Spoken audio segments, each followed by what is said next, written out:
Good evening बच्चों। जैसा कि कल हम लोगों ने अपनी थियोरी की क्लासेस कंप्लीट कर चुके थे, तो आज हम उसी से रिलेटेड इम्पॉर्टेंट क्वेश्चन देखेंगे। ठीक, तो चलिए शुरू करते हैं। हमारा पहला क्वेश्चन है, रासायनिक समीकरण में अभिकारक को किस ओर लिखा जाता है। मैं आपको बताई थी ना, अभिकारक ही है जो क्रिया करके क्या बनाता है, उत्पाद। तो अभिकारक किस ओर लिखा जाएगा? जैसे देखिए, अभिकारक है, अभिकारक यही क्रिया करके उत्पाद बनाता है।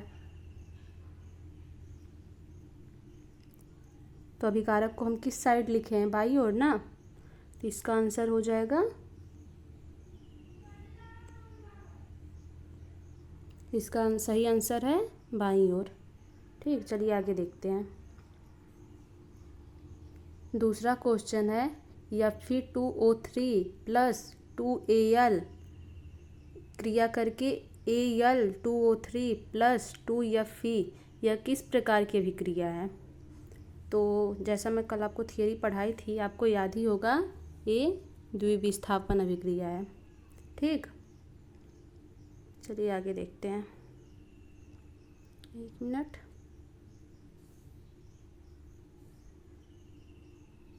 तीसरा क्वेश्चन है, लौह चूड़ पर तनु हाइड्रोक्लोरिक अम्ल डालने से क्या होता है? ये हमारा हाइड्रोजन गैस एवं आयरन क्लोराइड बनता है। ठीक है।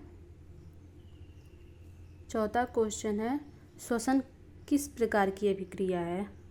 तो श्वसन एक ऊष्माक्षेपी अभिक्रिया है। आगे देखिए, CaO3 CaO प्लस CO2 किस प्रकार की अभिक्रिया है? तो ये हो जाएगा आपका वियोजन अभिक्रिया, क्योंकि देखिए एक पदार्थ है ना, ये अलग अलग दो पदार्थों में बन रहा है कि नहीं, एक तत्व दो अलग अलग तत्वों में टूट रहा है, इसी को हम क्या बोलते हैं? वियोजन अभिक्रिया।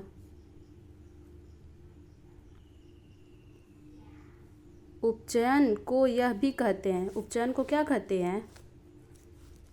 इसको हम ऑक्सीकरण भी कहते हैं ना। चलिए आगे देखते हैं। अभिक्रिया CuO प्लस H2 में किसका उपचयन हो रहा है? अब इसमें बताइए किसका उपचयन हो रहा है? सातवां का हमारा हो जाएगा H2 का, H2 का ही उपचयन हो रहा है ना। देखिए यहाँ पे क्या हो रहा है, उपचयन। नेक्स्ट क्वेश्चन है, अभिक्रिया CuO प्लस H2Cu में किसका अपचयन हो रहा है? अब इसमें बताइए अपचयन किसका हो रहा है? देखिए यहाँ पे हो जाएगा CuO, इसी का अपचयन हो रहा है। निम्न में से कौन सी गैस चिप्स की थैली में भरी जाती है? तो चिप्स की थैली में कौन सी गैस भरी जाती है? इसमें आप लोगों का हो जाएगा नाइट्रोजन गैस। ठीक, चलिए आगे। सिल्वर क्लोराइड का रंग क्या होता है? तो सिल्वर क्लोराइड का रंग सफ़ेद होता है, तो सबको पता होगा ना, श्वेत इसका आंसर है। जंग रस्ट का रासायनिक सूत्र क्या है? इसका आपका हो जाएगा Fe2O3 इंटू XH2O। बिना बूझा हुआ चूना का रासायनिक सूत्र। अब देखिए, जो बिना बूझा हुआ चूना है उसका रासायनिक सूत्र है CaO। जब ये क्या करेगा, जल से क्रिया करता है ना, तो बूझा हुआ चूना बना लेता है। ठीक, याद रहेगा ना। जैसे हम मार्केट से चूना लेके आते हैं, जब उसमें हम पानी डालते हैं, लेके आते हैं तो बिना बूझा चूना रहता है, उसमें पानी डालते हैं, जब वो जल से क्रिया करता है तो वह बूझा हुआ चूना बना लेता है। यहाँ पे आगे पूछ ही दिया है, बूझा हुआ चूना का सूत्र क्या है? तो इसका आपका हो जाएगा CaOH2, क्योंकि यह जल से अभिक्रिया किया है ना, जल से अभिक्रिया करके बुझा हुआ चूना बना लिया। संगमरमर का रासायनिक सूत्र पूछा है आपसे, तो संगमरमर का रासायनिक सूत्र होगा CaCO3। ठीक है। रासायनिक अभिक्रिया में क्या होता है? रासायनिक अभिक्रिया में क्या होता है? अवस्था परिवर्तन, रंग परिवर्तन, गैस का निकास, क्या होगा इसमें? सभी होगा ना, ये सभी।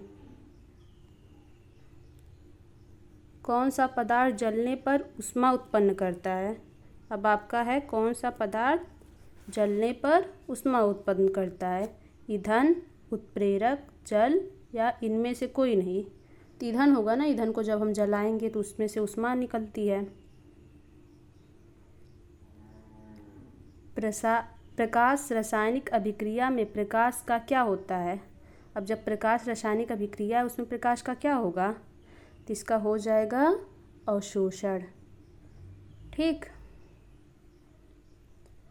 लोहे को जंग से बचाने का सबसे अच्छा उपाय क्या है? लोहे को जंग से बचाने के लिए क्या कर सकते हैं? पेंट करना, गैल्वनीकरण करना, तेल लगाना या ये सभी? तो इसमें आपका हो जाएगा ये सभी। सब कर सकते हैं ना, तेल भी लगा सकते हैं और पेंट भी कर सकते हैं और गैल्वनीकरण भी कर सकते हैं बचाने के लिए। आगे आपका क्वेश्चन है BaCl2 प्लस Na2SO4 क्रिया करके BaSO4 प्लस 2 NaCl बनाती है, किसका उदाहरण है? आपका ये द्विविस्थापन का उदाहरण। ठीक है। चलिए हम आगे देखते हैं। देखिए है विकृत गंधिता किसके कारण होता है? विकृत गंधिता किसके कारण होता है? तो आपका इसका क्या हो जाएगा? उपचयन के कारण होता है ना विकृत गंधिता। मैग्नीशियम फीते के जलने पर किस रंग का चूर्ण प्राप्त होता है? जब अगर मैग्नीशियम का फीता हम लोग जलाएंगे तो हमें श्वेत अर्थात सफ़ेद रंग का चूर्ण प्राप्त होगा।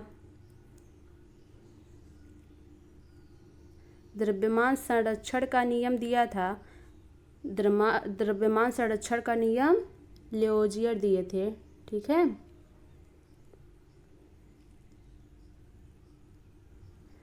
कौन सी अभिक्रिया ऊष्माशोषी अभिक्रिया है? आपको बताना है कौन सी ऐसी अभिक्रिया है जो ऊष्मा का अवशोषण करती है। तो यहाँ पे आपका हो जाएगा जल का विद्युत अपघटन, यह एक ऊष्माशोषी अभिक्रिया है।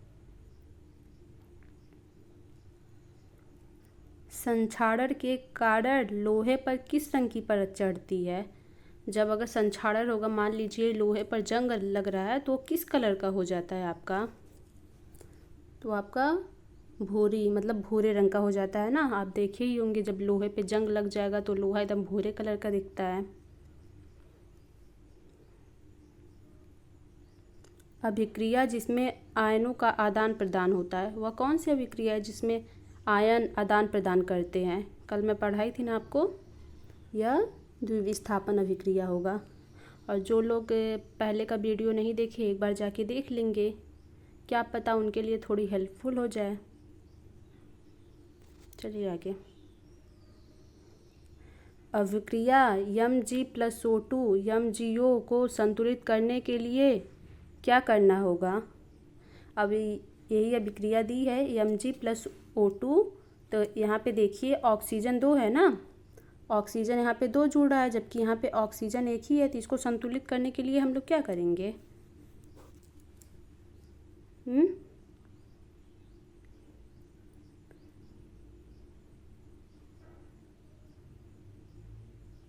यहाँ पे हो जाएगा दोनों। देखिए जैसे यहाँ पे 2Mg भी कर सकते हैं और 2MgO भी वो कर सकते हैं, तभी तो संतुलित हो जाएगा ना। या तो यहाँ पे हम लोग O2 को हटा के 2Mg कर दें, या तो 2MgO कर दे, तब तो यहाँ पे 2 ऑक्सीजन हो जाएगा। यहाँ पे मान ली रुक के बता रही हूँ मैं आपको, यहाँ पे ऐसे 2Mg प्लस O2, इसको हम लोग कर देंगे 2MgO। देखिए अब यहाँ पे Mg 2 है, यहाँ पे ऑक्सीजन भी 2 है, यहाँ पे भी 2MgO, Mg भी 2, ऑक्सीजन भी 2। ठीक, अब है हमारी जो अभिक्रिया है संतुलित हो चुकी है। चलिए आगे देखते हैं। प्राकृतिक गैस का दहन है। प्राकृतिक गैस का दहन क्या है? यह एक ऊष्माक्षेपी अभिक्रिया है। जब प्राकृतिक गैस ऊष्माक्षेपी है ना, ऊष्माशोषी थोड़ी नहीं होगी, उसमें से ऊष्मा ही निकलेगी। सिल्वर ब्रोमाइड का उपयोग किसमें होता है? सिल्वर ब्रोमाइड का उपयोग किसमें होगा? इसका उपयोग होता है ब्लैक एंड वाइट फोटोग्राफी में। ठीक, अभिक्रिया में भाग लेने वाला पदार्थ क्या कहलाता है? पहला ही क्वेश्चन हम लोगों को था ना कि अभिक्रिया में भाग लेने वाला पदार्थ, जैसे जो अभिक्रिया बनाता है, जो अभिक्रिया करते हैं उसके बाद हम लोग को उत्पाद प्राप्त होता है, तो अभिक्रिया में भाग लेने वाला क्या है? हमारा हो जाएगा अभिकारक। अभिकारक ही उत्पाद बनाता है ना। कॉपर सल्फेट के विलयन का रंग कैसा होता है? तो हमारे कॉपर सल्फेट के विलयन का रंग नीला होता है। ठीक, अम्ल और क्षार की अभिक्रिया क्या कहलाती है? अम्ल और क्षार आपस में अभिक्रिया करेंगे, यह उदासीनीकरण अभिक्रिया होती है।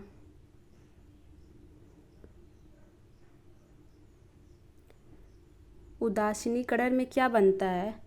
तो उदासीनीकरण अभिक्रिया में लवण और जल बनता है। जब अम्ल और क्षार आपस में क्रिया करते हैं ना, तो वो लवण बनाते हैं और जल बनाते हैं। लवण मतलब साल्ट, नमक। कौन सा परिवर्तन रासायनिक है? इसमें से बताइए कौन सा परिवर्तन रासायनिक है? लोहे में जंग लगना, बर्फ़ का पिघलना, पानी का उबलना, कांच का टूटना। इसमें आपका हो जाएगा लोहे में जंग लगना। ठीक है, यह एक रासायनिक परिवर्तन है। अभिक्रिया के दौरान ऑक्सीजन की वृद्धि क्या कहलाती है? जब अभिक्रिया होता है उसमें ऑक्सीजन की वृद्धि जब होती है तो उसको हम लोग उपचयन बोलते हैं। अभिक्रिया के दौरान हाइड्रोजन की वृद्धि क्या कहलाती है? अगर उसमें हाइड्रोजन की वृद्धि हो तो उसको हम लोग अपचयन बोलते हैं। किसके उपयोग से विकृत गंधिता रोकी जा सकती है? किसके उपयोग से हम लोग विकृत गंधिता रोक सकते हैं? इसका हो जाएगा प्रतिऑक्सीकारक। प्रतिऑक्सीकारक के उपयोग से हम विकृत गंधिता को रोक सकते हैं। रासायनिक अभिक्रिया में परमाणुओं का पूछा है। रासायनिक अभिक्रिया में परमाणुओं का पुनर्गठन होता है या नाश होता है, निर्माण होता है, कुछ नहीं होता है। इसका आपका हो जाएगा पुनर्गठन होता है। चलिए आगे देखते हैं। सफ़ेदी करने के बाद दीवार पर चमक किसके कारण होती है? अगर दीवार पर हम सफ़ेदी कर रहे हैं तो फिर उसके बाद से किसके कारण चमक आती है दीवार पे? आपका हो जाएगा CaCO3 के कारण। ठीक है, मैग्नीशियम रिबन को जलाने से पहले साफ करना क्यों ज़रूरी है? ऑक्साइड परत हटाने के लिए, चमक के लिए, नमी हटाने के लिए, या कोई नहीं? ऑक्साइड परत हटाने के लिए ही उसको साफ करना ज़रूरी है। दहन एक है। दहन कैसी प्रक्रिया है? रासायनिक, भौतिक या जैविक प्रक्रिया, या इनमें से कोई नहीं? तो आपका दहन एक रासायनिक प्रक्रिया है। लोहे को जस्ते की परत से ढकना कहलाता है? लोहे को अगर हम जस्ते की परत से ढकते हैं वो क्या कहलाता है? गैल्वेनीकरण, संक्षारण, उपचयन या अपचयन? तो हमारा गैल्वेनीकरण कहलाता है, जब हम उस पर जस्ते की परत, जिंक की परत लोहे पे चढ़ा देते हैं, तो जिसे हम संक्षारण से बचाने के लिए करते हैं ना, कि लोहे का क्षरण ना हो। कौन सा गैस दहन में सहायक है? कौन सा गैस ऐसा है जो दहन में सहायक है, जो आग को और बढ़ा देता है? तो ऑक्सीजन गैस है ना। वियोजन अभिक्रिया के लिए आवश्यक है। वियोजन अभिक्रिया के लिए ऊर्जा आवश्यक है।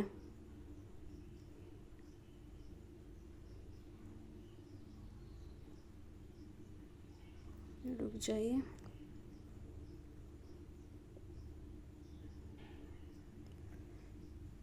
रासायनिक समीकरण को संतुलित करना किस सिद्धांत पर आधारित है?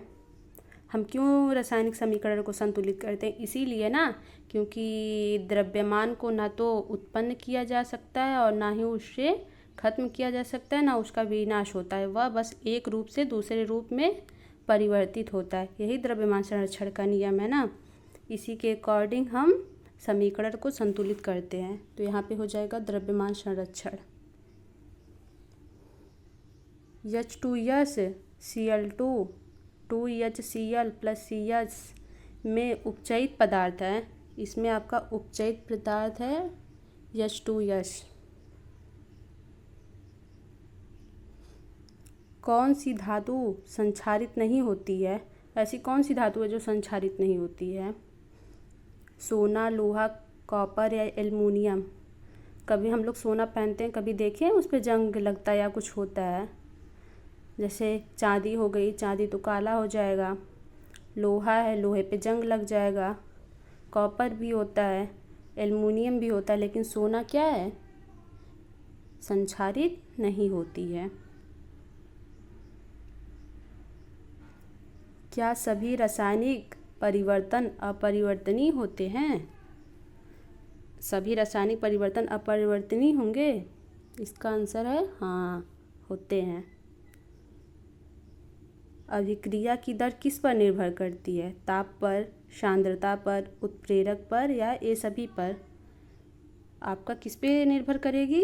ये सभी पर। ताप पर भी निर्भर करती है, सांद्रता पर भी, उत्प्रेरक पर भी। ठीक, आपका ये हो जाएगा ये सभी। भोजन का पाचन किस प्रकार की अभिक्रिया है? भोजन का पाचन एक वियोजन अभिक्रिया है। कैल्शियम कार्बोनेट का वियोजन कैसा परिवर्तन है? रासायनिक, भौतिक या रासायनिक और भौतिक दोनों या कोई नहीं? इसका जवाब आप लोग कमेंट करके बताइएगा, ठीक है। और वीडियो अगर पसंद आए तो लाइक कर दीजिएगा, चैनल को सब्सक्राइब कर लीजिएगा, जिससे आने वाली वीडियो आप तक पहुंचती रहे। और ज़रूर बताइएगा आपको वीडियो कैसा लगा है, ठीक, ताकि मुझे भी ये हो ना। और चाहे आपको वीडियो अच्छा लगा हो, चाहे वीडियो आपको ख़राब लगा हो, कमेंट करके बताइएगा, जिसके अकॉर्डिंग मैं सुधार कर सकूं, ठीक है। चलिए, bye bye, thank you so much.